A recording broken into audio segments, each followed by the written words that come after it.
Hello friends, welcome to நித்தம் நித்தம் சமையல். நம்ம இன்னைக்கு பீர்க்கங்காய் கிரேவி எப்படி பண்ணுறதுன்னு பார்க்கலாம். இது சாதம், சப்பாத்தி, இட்லி, தோசைக்கெல்லாம் சூப்பராக இருக்குங்க.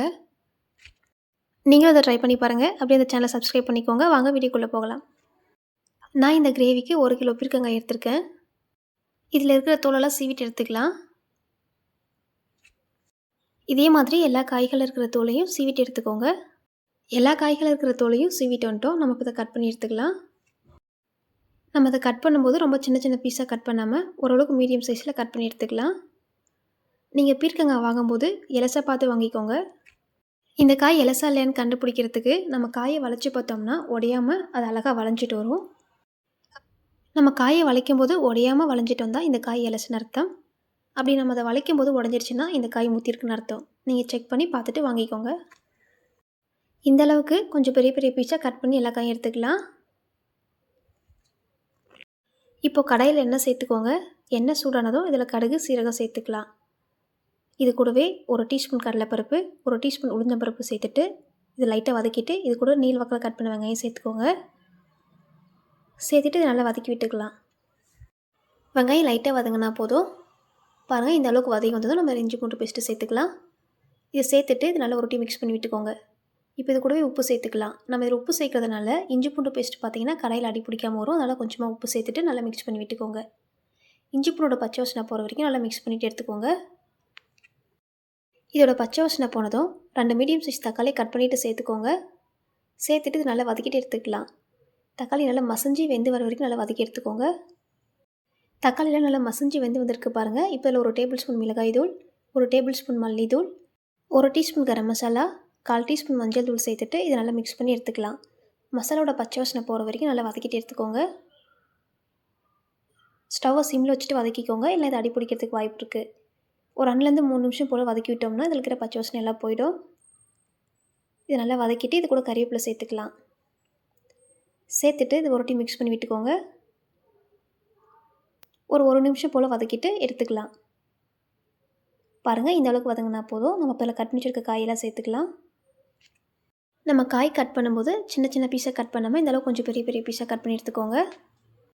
ஏன்னா இந்த காய் சீக்கிரமாக வெந்து சுருங்கி வந்துடும். நம்ம சின்ன சின்ன பீஸாக கட் பண்ணோம்னா கிரேவியில் காய் இருக்கிற மாதிரி தெரியாது. காயெல்லாம் மசாலாவோடு சேர்கிற மாதிரி நல்லா வதக்கிட்டு எடுத்துக்கோங்க. 1 நிமிஷம் போல் வதக்கிட்டு எடுத்துக்கோங்க. வதக்கிட்டு இதுக்கு தேவையான அளவு உப்பு சேர்த்துக்கலாம். சேர்த்துட்டு இது நல்லா மிக்ஸ் பண்ணி விட்டுக்கோங்க. இப்போ இதை மூடி வச்சுட்டு ஒரு 3 நிமிஷம் போல் வேக வச்சு எடுத்துக்கலாம். ஸ்டவ்வை மீடியம் ஹீட்டில் வச்சு வேக வச்சுக்கோங்க. தண்ணி எதுவும் சேர்க்க வேணாம். இது அப்படியே வேகட்டும். அதுக்குள்ளே நம்ம ஒரு பேஸ்ட் ரெடி பண்ணிக்கலாம். ஒரு மிக்ஸி ஜார் எடுத்துக்கலாம். இதில் 1/4 கப் துருவிய தேங்காய் சேர்த்துக்கோங்க. இது கூடவே வேர்க்கடலை சேர்த்துக்கலாம். வறுத்த வேர்க்கடலை சேர்த்துக்கோங்க. வாசனைக்காக 2 பட்டை, 2 கிராம்பு சேர்த்துக்கோங்க. சேர்த்துட்டு கொஞ்சமாக தண்ணி ஊற்றிட்டு நல்லா ஃபைன் பேஸ்ட்டாக அரைச்சிட்டு வந்துடலாம். நல்லா நைஸாக அரைச்சி எடுத்துக்கோங்க. பாருங்கள், இந்த மாதிரி நல்லா ஃபைனாக அரைச்சிட்டு எடுத்துகிட்டு வந்துடலாம். இப்போ 3 நிமிஷம் போல் ஆயிருக்கு. நம்ம இந்த காயை ஓப்பன் பண்ணி பார்க்கலாம். பாருங்கள், நம்ம தண்ணி எதுவுமே சேர்க்கல. அந்த காயிலேருந்தே தண்ணி வந்திருக்கு. இப்போ இதை ஒரு மிக்ஸ் பண்ணி விட்டுக்கோங்க. இதை நல்லா வதக்கிட்டு நம்ம அரைச்சி வச்சுருக்க தேங்காய் பேஸ்ட்டு அதில் சேர்த்துக்கலாம்.